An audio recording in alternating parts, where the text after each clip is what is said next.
Assalamualaikum warahmatullahi wabarakatuh.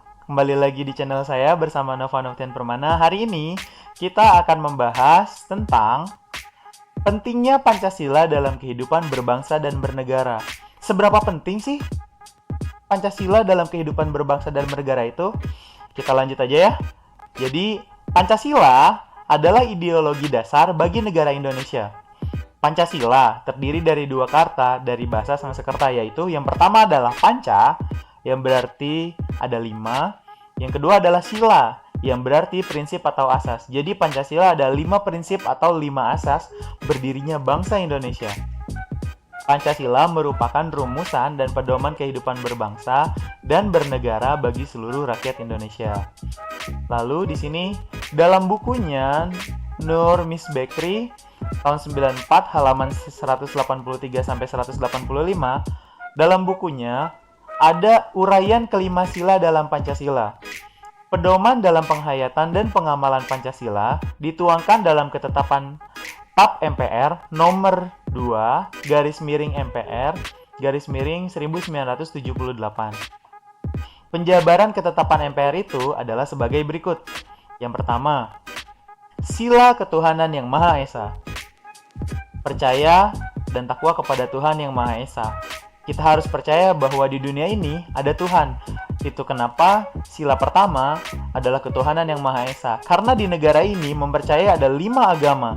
Yang pertama ada Islam, kedua Kristen, Katolik dan Protestan, lalu Hindu, Buddha, dan Konghucu. Yang kedua, mengembangkan sikap hormat dan menghormati, karena kita harus menghormati sesama umat beragama. Lalu yang ketiga, menghargai setiap bentuk ajaran agama. Kita harus menghargai semua bentuk ajaran agama karena semua bentuk ajaran agama mengajarkan tentang semua kebaikan. Lalu yang kedua adalah sila kemanusiaan yang adil dan beradab. Yang pertama, memandang persamaan derajat. Karena kita harus menghargai semua manusia itu sama. Karena seperti ini, sekarang itu banyak minoritas yang sudah kita anggap setara dengan yang biasa saja. Seperti kita banyak sekarang kaum difabel yang sudah menjadi pegawai negeri sipil karena sekarang ada kuotanya, dan memang sekarang boleh pegawai negeri sipil itu dari kaum difabel. Karena kaum difabel itu differently able, jadi mereka bisa tapi dengan cara yang berbeda. Maka dari itu kita harus menghargai sesama manusia. Lalu yang kedua, mengembangkan sikap saling mencintai sesama manusia. Karena itu kita harus menghindari perpecahan, peperangan, dan perselisihan. Yang ketiga, menjunjung tinggi nilai-nilai kemanusiaan. Jadi kita harus menjunjung tinggi nilai kemanusiaan. Jika ada teman kita yang sulit, maka kita harus menolongnya tanpa pamrih. Lalu sila ketiga, persatuan Indonesia. Yang pertama adalah cinta tanah air dan bangsa Indonesia. Ini yang sering digaungkan, cinta tanah air dan bangsa Indonesia. Jadi sebenarnya saya sedikit miris ya, karena banyak sekarang anak-anak muda yang lebih suka kepada K-pop atau idol dia dengan bias-biasnya itu. Jadi kenapa kita tidak buat idol atau bias dari Indonesia itu sendiri gitu loh? Kenapa kita tidak buat sendiri? Kenapa kita harus lebih suka kepada yang di luar Indonesia? Sedangkan kita harus cinta tanah air dan bangsa Indonesia. Saya percaya bahwa suatu saat Indonesia bisa menjadi seperti itu.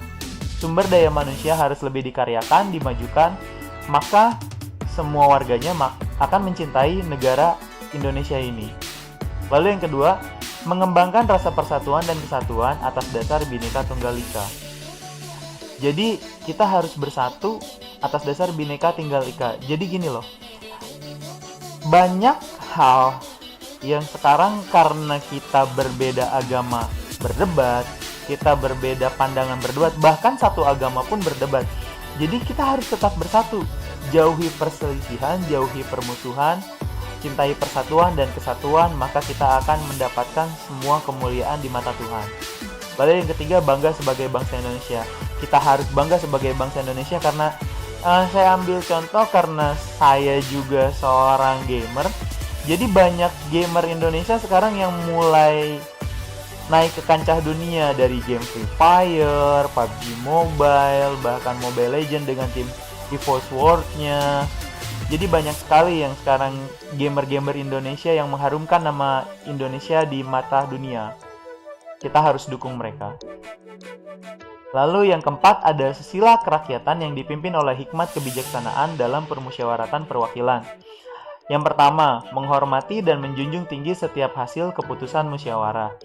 Jadi, selama musyawarah kita harus menjunjung tinggi. Jangan karena kita kalah vote dalam voting, misalnya kan musyawarah tidak menemui kata mufakat, kita ambil voting. Lalu jika tidak ada voting maka diambil aklamasi. Tapi sebenarnya seperti ini. Lebih baik kita ambil musyawarah untuk mufakat dan memvoting suaranya untuk mencapai kata mufakat itu. Lalu yang kedua, musyawarah dilakukan dengan akal sehat dan hati nurani yang luhur. Karena jika kita musyawarah dengan akal yang kurang sehat, tidak akan menemukan jalan keluar. Akan menemukan jalan yang sangat sulit untuk kita menemukan sebuah kata mufakat, untuk membuat sebuah satu keputusan akhir yang semua orang bisa menerimanya atau semua dalam kelompok itu bisa menerimanya gitu loh. Yang kelima adalah sila keadilan sosial bagi seluruh rakyat Indonesia. Menyadari hak dan kewajiban yang sama untuk menciptakan keadilan sosial. Karena hak dan kewajiban kita sekarang seperti ini. Kalau orang kerja, kewajibannya adalah bekerja, haknya mendapatkan gaji. Kalau anak sekolah, kewajibannya adalah untuk menuntut ilmu, haknya adalah mendapatkan ilmu dan tidak mendapatkan diskriminasi walaupun misalnya dia kurang mampu, tapi negara sekarang membantu dengan adanya Kartu Indonesia Pintar. Jadi Kartu Indonesia Pintar itu membantu siswa-siswa yang memang kurang mampu agar bisa berpendidikan lebih baik ke depannya. Lalu dua, bersikap adil terhadap sesama. Jadi kita harus bersikap adil terhadap sesama manusia, tidak boleh membeda-bedakan satu dengan yang lain. Yang ketiga, memupuk sikap suka memberi pertolongan kepada orang lain. Ini yang tadi saya bilang, kita harus suka memberi pertolongan kepada orang lain, tapi tanda kutip, di dalam tanda kutip, kita tidak boleh membantu dalam hal yang kurang baik. Contohnya, kalau kalian dalam ujian saling memberi jawaban, itu tidak baik.